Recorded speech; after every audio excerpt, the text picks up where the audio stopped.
네, 안녕하세요. 경제 유캐스트의 저는 파티하는 김 기자입니다. 안녕하세요. 저는 윤 기자입니다. 예, 오늘은 저희 회사에서 녹음 겸 녹화를 하고 있는데 이데일리죠. 예, 마음은 편안하네요, 진짜. 그렇죠. 시간 제한이 있는 게 아니다 보니까. 그렇죠. 네. 조금 윗분들한테 좀 눈치가 보이긴 하는데 네. 그거 빼고는 뭐 괜찮은 것 같아요.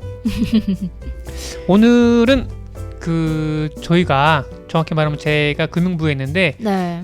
기획으로 해서 프라이빗 뱅커라고 하잖아요. 네. PB, 그러니까 자산을 운영하시는, 그러니까 대충 한 10억 원 이상 되시는 분들에 대해서 자산 운영을 조언하시는 분들이 계세요.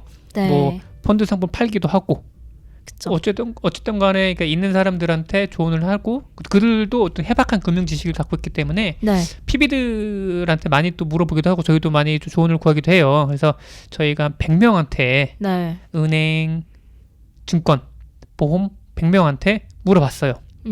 경기 진단, 투자 어떻게 해요? 물어봤는데 네. 은행이 40명, 증권사가 한 35명, 그 다음에 보험이 25명.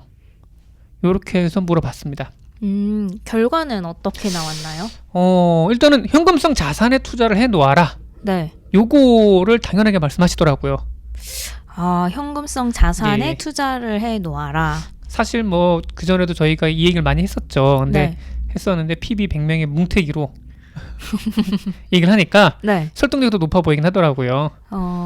현금성 자산이라고 하면 그러니까 뭐 어떤 수시 건가요? 출금 네. 통장이 예를 들 수 있겠고, 아니면 네. 본인 자체가 현금을 들고 계시는 것도 괜찮을 수 있겠고, 증권사 CMA 통장에 넣어 놓으신다던가 아니 MMF 통장 같은 넣어 놓으시면 됩니다. 네. 그러니까 이 현금성 자산에 일단 돈을 좀 묶어 놔라고 한 분이 한 35명, 네. 100명 중에서. 그리고 두 번째가 또 뭐였냐? 비슷해요. 두 번째는 뭔가요? 달러 상품. 아, 달러 상품. 달러 예금을 사거나 네. 달러 보험에 넣거나 아니면은 진짜 실물 달러를 사가지고 갖고 계시거나. 그게 21분. 달러가 이제 앞으로 또 강세를 볼 거다, 뭐 이러한 의미일 수도 있겠네요. 그런 의미도 있고 네. 안전자산이니까. 네. 그러니까 사실 뭐 원화 환율 왔다 갔다 하잖아요. 네. 이렇게 어지러운 시국에 달러를 갖고 있으면 그래도 이게 나중에 또 쓸 수 있는 안전자산이니까 갖고 있어라, 이렇게 되는 거예요. 근데 요즘 또 보면은 주식 투자에 관심을 갖는 개인 투자자들이 굉장히 많아요. 뭐 예. 동학개미 운동이라는 그런 용어도 나오고. 근데 주식에 관련된 이야기는 없네요. 100명 중에서 주식을 뭐 꼽으시면 16분 정도 계시고요. 해외 주식이 15분. 네. 그러니까 주식을 뭐 한 31분 정도는 이제 주식에 투자를 할 적기다라고 보셨는데, 네. 한 가지 웃기는 게 뭐냐면은 은행 같은 경우에는 안전자산, 현금성 자산에 투자를 하시라 한 분이 또 많았고, 네. 이 그러니까 이게 저희가 설문을 보면서 이게 보잖아요. 이거 뭐 이게 80명일 때, 뭐 100명일 때, 60명일 때 점점 숫자가 늘어나면서 이런 지표를 보는데, 저희가 막판에 증권사 형님들이 대거 이렇게 또 설문을 하셨거든요. 네. 그러니까 이제 처음에는 은행 보험 위주로 가다가, 근데 증권사들이 들어오면서, 네. 그분 PB들이 들어오면서 주식에 대한 이 권고 추천이 확 늘었어요. 그러면은 은행에 계시는 분들은 이제 대체적으로 그쵸? 좀 더 안전 자산에 그쵸. 이렇게 추천을 하시고, 이제 증권가에 계시는 분들은 좀 더 주식 쪽에 예. 이렇게 추천을 하신 거였군요. 100명 중에 한 명은 어떤 분은 100% 주식에 몰빵이라는 분도 계셨어요. 그렇게 해도 되나요? 제가 봤을 땐 증권사분이 분명히 맞을 거라 보긴 하고 있는데, 네. 요새 증권사들은 되게 좋아요. 뭐 이제 새로 증권 계좌 가입하고, 그 다음에 네. 제가 보고 있는 모바일 증권 같은 경우에는 서버가 맨날 다운이 돼요. 너무 사람들이 많이 그쵸. 몰려서. 예, 그러니까 확실히 저평가된 거 분명히 맞긴 한데, 네. 추세적으로 봤을 때 이후에 한 번 더 이렇게 훅 다운되면서 그 이후에 이제 L자형으로 가는 경우가 좀 왕왕 있을 수 있거든요. 네. 그래서 좀 투자에는 좀 투자를 좀 주의를 해라, 네. 이런 말씀을 좀 들을 수 있을 것 같긴 해요. 그러니까 지금은 수익보다는 손실에도 대비하고 뭐 그래야 된다. 근데 네. 혹 경제신문 보니까 또 너무 현금성 자산 들고 있는데 지금 주식 올라가는 막 보이잖아요, 지금요. 네, 맞아요. 이거 너무 늦게 들어가는 거 아니야? 불안하신 분도 계신다고 하더라고요, 보니까. 그렇죠. 이제 언제 들어가야 될지 계속 기다리고 있다가 기다리는데 점점 올라가거든요. 예. 그러면 또 이제 불안한 마음을 가질 수밖에 그렇죠. 없어요. 일단은 뭐 삼성전자나 아니면 이런 대형 우량주에 좀 싸게 돼 있을 때 네. 투자하시면 좋을 것 같고 뭐 네이버 이런 데도 괜찮긴 하죠. 이 IT 대표적인 IT 기업이기도 하고. 네. 근데 다만 주식에 들어가면 좋긴 한데 분할 매수를 해라. 아. 예. 한 군데 몰빵을 하지 말고 네. 그렇다고 해서 자기가 또 대출을 끌어들여 가지고 또 투자하지 말아라. 네. 대출까지 해서 이렇게 투자하는 거는 좀 위험하죠. 그 PB분들이나 아니면 금융권 얘기를 좀 들어보면은 네. 확실히 이게 젊으신 분들이 들어오니까 투자하는 게 달라요. 아, 그런가요? 몰빵 투자, 팍, 고수익 투자, 빡, 위험자산 투자, 빡 이렇게 하거든요. 네. 아무래도 뭐 좀 더 이제 연령층이 낮을수록 그렇죠. 예. 그러한 성향을 보이죠. 그래서 예, 나이가 들면서 좀 약간 그게 좀 완화되긴 하는데 네. 아무튼지간에 좀 그런 좀 경향성이 좀 많이 보이긴 하더라고요. 예.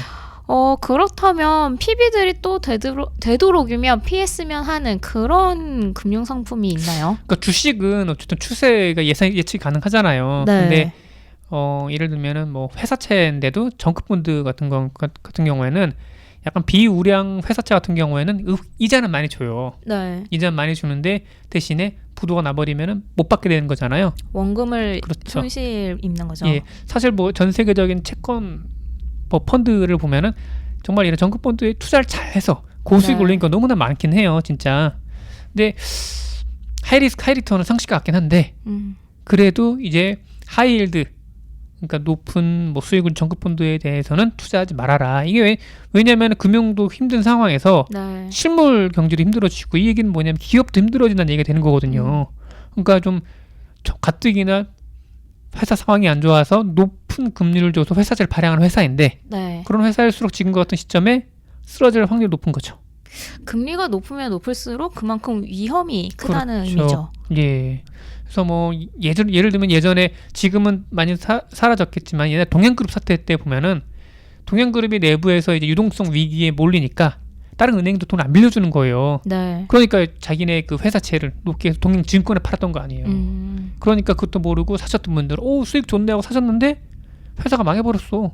못 받게 되는 거야. 네. 그래서 그때 동양증권의 눈물이 그때 나왔던 거고, 예, 아마 이거는 우리나라 2010년대 이후에 두고두고 이제 뭐 회자되는 얘기긴 한데 그 싱글 라이더란 영화 아세요? 제목만 들었어요. 예, 이병헌 아저씨가 나온 영화긴 한데 네. 거기서 그 사건이 모티브가 된 거긴 하거든요. 예, 그러니까 거기서도 이제 이병헌 아저씨가 아마 PB, 그러니까 프라이빗 뱅커 정도 될 거예요 아마. 네. 고객들 투자를 권유를 하고 우리 회사 이거 수익률 좋아요. 아마 사보세요. 이렇게 했던 분인데 막상 그 본드들이 채권들이 아자작 나버리니까 이제 코너까지 몰린 거죠. 그래서 이제 호주에 있는 자기 와이프랑 자식들 보러 가는 건데 네. 뭐 이게 영화 얘기하면 또 이게 그 뭐죠 스포일러가 될 수 있으니까 그럼 거기까지. 예, 네. 나오긴 합니다. 네. 마지막에 반전이 있긴 하는데 네. 그게 또 모티브 되는 사건이긴 하거든요. 그만큼 우리나라 뭐 투자업계나 이때 충격을 줬던 사건이긴 한데 네. 그 심지어 2013년 뭐 2012년 요때면은 그래도 회복이 될 때긴 해요. 네. 그렇지만 요새는 불확실성이 너무 크기 때문에 좀 전문적인 투자자가 아니면은 좀 유의하실 필요가 있다. 네. 근데 하긴 어떤 분과 데니엘 로비라는 사람이 있긴 한데 이 사람은 예전에 말씀드렸을 거예요.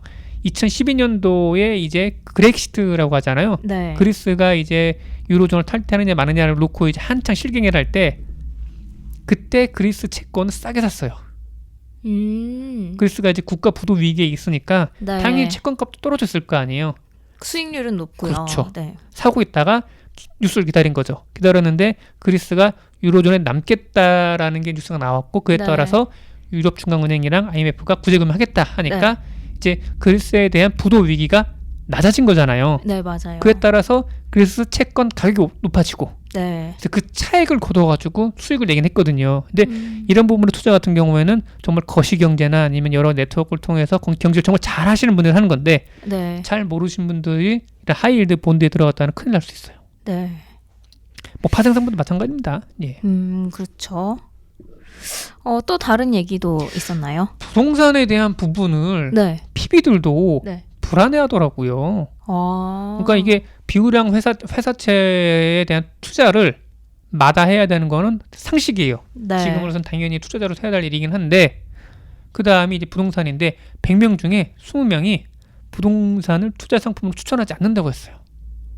이젠 부동산에 투자하지 말아라. 이런. 일단 올해만 놓고 봤을 때는 부동산은 투자 매력도가 떨어진다라고 보는 것 같아요. 일단 올해는. 그쵸. 네. 가격 하락이 예상이 되기 때문인데요. 네. PB 100명 중 74명이 네. 5%에서 10% 정도 네. 부동산 가격 하락을 예상을 했습니다.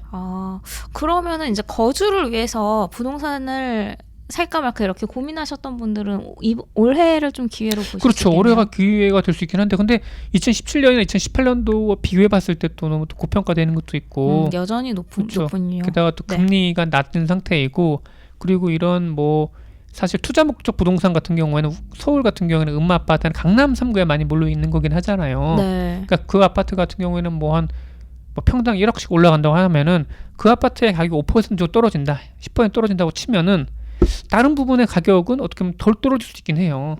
왜냐면 걔네들이 평균을 많이 잡아먹고 있으니까. 네. 그래서 일단은 서울만 놓고 봤을 때는 부동산 경기가 올해는 좋지 않을 거고 네. 특히 강남 같은 경우에는 더 좋지 않을 수 있는데 마찬가지로 주거 목적이 확실하신 그런 분들은 네.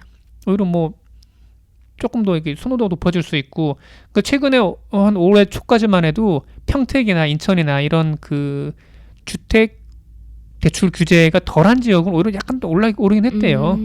그렇기 때문에 부동산도 참 어떻게 말씀드리기 쉽지는 않긴 한데 네. 일단 투자 매력도 면에서 서울 부동산은 좀 떨어져 있다. 네. 예. 과거처럼 이렇게 확 오르진 않는다. 맞아요. 근데 확 오른 만큼 조정이 올 수밖에 없는 거잖아요. 네, 맞습니다.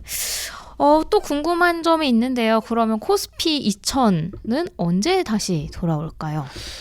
저도 많이 궁금했던 부분이긴 하거든요. 네, 제일 궁금한 예, 부분이 아닐까 왜냐면은 싶어요. 저는 그래도 소꿉장난식으로 우리금융 한주, KB금융 한주 이렇게 사놨는데 네. 진짜 와장창 나버려가지고 한 주라도 이게 오르면 또 기분이 그쵸, 좋고 떨어지면 기분 또 좋고. 기분이 안 좋고 하죠. 사놓고 안 보고 있긴 하는데 네. 이제 봤는데 아마 대부분이 연내 어렵다가 100명 중 35명이었고요. 올해 4분기께나 가능하겠다고 한 번에 36명 정도 됐어요. 네. 이 말인즉슨 뭐냐면은 10명 중 이제 7명 가까이는 반년 정도, 적어도 반년은 지금과 같은 상황이 계속 지속이 될 거다.